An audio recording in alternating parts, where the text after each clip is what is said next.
When we're first taught to play a brass instrument, we're taught that at the start of notes we use our tongue behind our top teeth to say something like t or d, and that's fine, but what we have to be careful of is that we don't assume that this means that the tongue is necessary in order to get a pleasant musical sound from the instrument. It's not actually necessary at all. The very important distinction that we have to make is that the tongue does not generate the sound. We don't spit the sound into the instrument by firing it through the instrument with the tongue. So it's perfectly possible to make a very pleasant sound on a brass instrument without using the tongue at all. And sometimes it's indicated in the notation that that's what we are expected to do. That's what we're going to talk about in this short lesson. We're going to talk about slurring. So on the screen here I've got a copy of the good old traditional melody Amazing Grace, and you'll see lots of slurs in this. The slurs are the curved lines between the notes here, and these indicate that although you use your tongue lightly in the normal way on the first note of the groups, you don't use your tongue at all on all the other notes within the slur. You tongue this note, but not that note. You tongue this note, but not that note, and so on. Now there's something else in this copy which is quite relevant to what we're talking about, and that's a tie. This line here looks very much like a slur, but it is actually quite different, because what this is doing here, and also here, there's another one here, look, going from that C, joining up here. This is called a tie, and what that does is to extend one note into another note to make the first note longer. So this is a 3-beat note, dotted minim were 3 beats, and this is a 2-beat note. So this tie adds this note to that note, effectively making a 5-beat note. In 3/4 we haven't got a way of writing a 5-beat note because we can only get 3 beats in the bar. So if we want a note to continue for 5 beats, this is the way to do it. So because the two notes here are of the same pitch, the tie is parallel to the stave. Same here, look at this one. This C is extended down to here, and the tie sign is parallel to the stave. But if you look at the slurs, the pitch of the notes is different here. So the slurs are not parallel to the stave. It is perfectly possible, perfectly reasonable to have slurs and ties together. So for example, if the arranger wanted us to go from this note to that note and then on to this long note at the end with a slur, so only the first of the 3 notes was tongued, we'd have a tie here because this note and this note are effectively the same one. This is one long note. We'd also need a slur sign running from here under this note, under that note, and joining up with the end of this note. So you'd have a long slur here and a tie here. But what we're going to talk about now is slurring, and I'm going to suggest a way of making a start on practicing slurring between notes. Now the difference in sound between slurred notes and tongue notes can actually be quite subtle, because when we use the tongue we don't have to use it aggressively, and we don't have to mark the start of notes very clearly. We can use the tongue quite subtly. What I'll attempt to do is to play the first phrase of Amazing Grace with a soft tongue, and then I'll play it again using the slurs as it says on the copy. So the first time I play it I'll actually ignore the slurs, and then I'll play it again playing the slurs.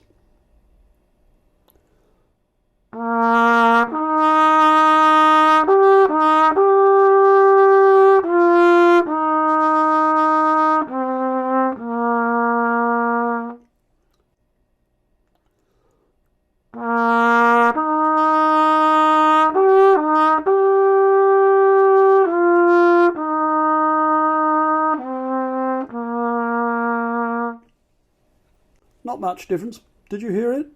Possibly there's not as much difference in the sound there as there might be in other circumstances, partly because I was using a very soft tongue. If I used a more aggressive tongue, you would hear more of a difference. I'll do it again, this time using quite a firm tongue, and then I'll do it again using a soft tongue on the tongue notes and doing the slurs.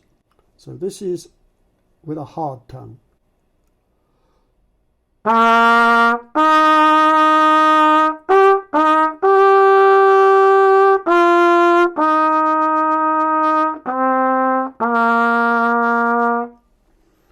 Which to my ears sounds rather immature. Now I'm going to do it again. I'm going to do what it says on the copy. I'm going to observe the slurs, and even the tongue notes I'm going to use a soft tongue.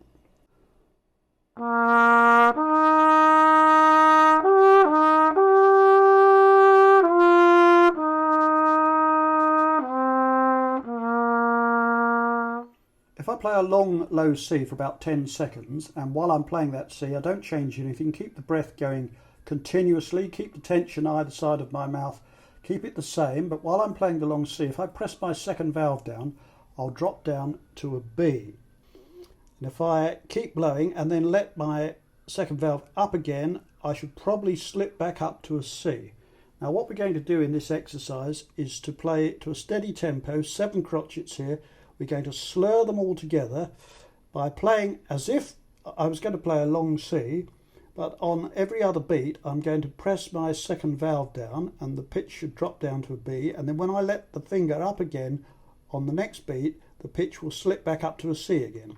So we should get one long smooth sound consisting of alternating C's and B's.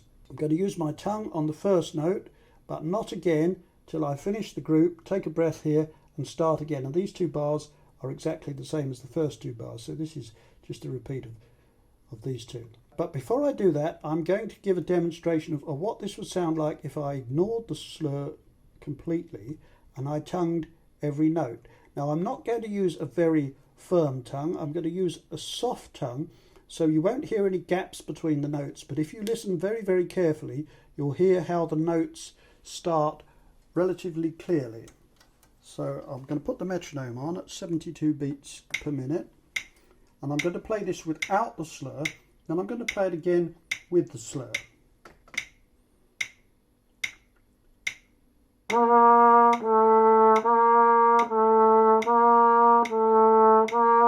Now that was without the slur, now with the slur.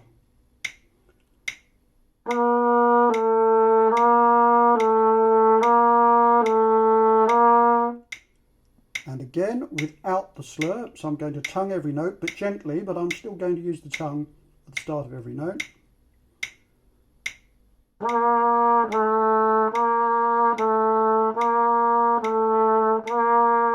And now, as it says on the copy there, one long slur.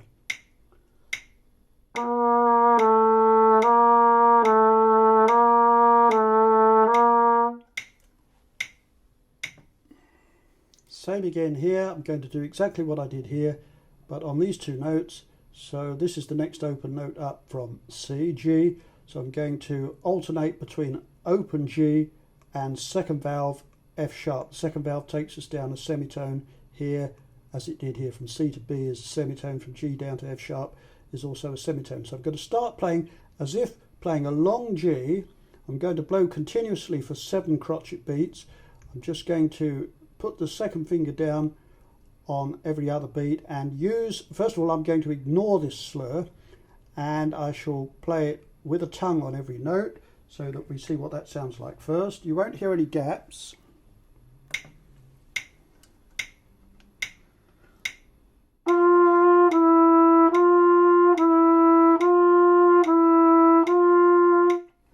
And now I'm going to do it again and do exactly what it says on the copy and slur from one note to the next. So I'll use the tongue on the first note and then not again.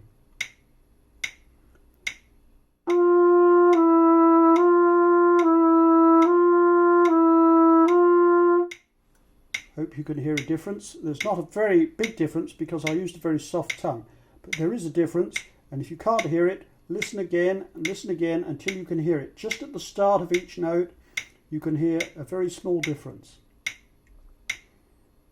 Now I'm going on to the bottom line, F, dropping down a semitone to E. So it'll be first valve for F. So I'm going to hold the first valve down all the time as if I was going to play a long F.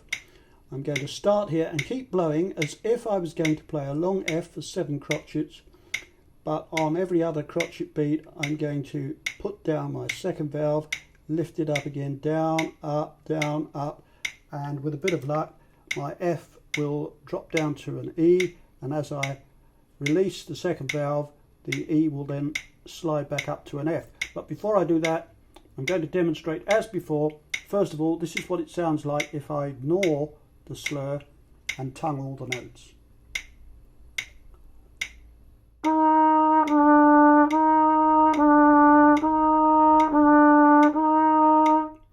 Okay, and now I'm going to do what it says on the copy, which is to blend all the notes together with a slur. Listen very carefully to hear the difference.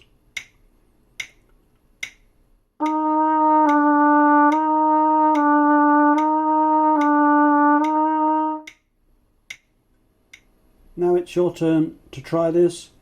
So start with this first one, set yourself up ready to play a long C, and then on every other beat just press down your second valve and release it, press it down, release it, press it down, release it. Don't change anything else, and don't use your tongue at all except for the start of the note.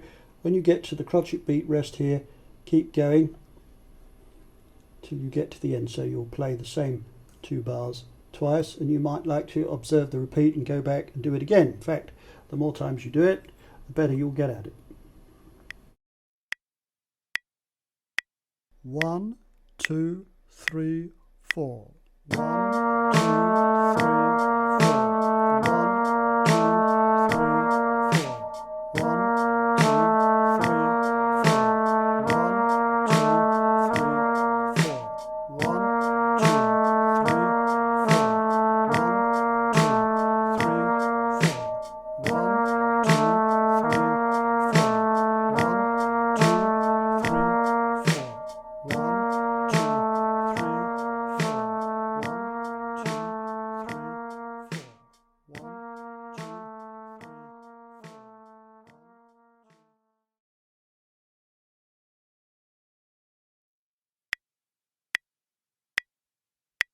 1, 2, 3, 4.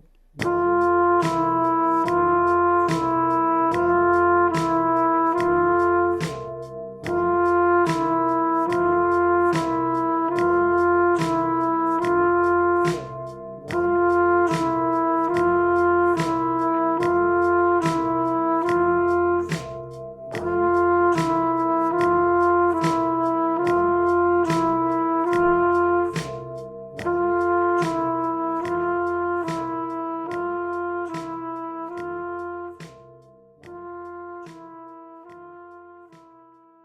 1, 2, 3,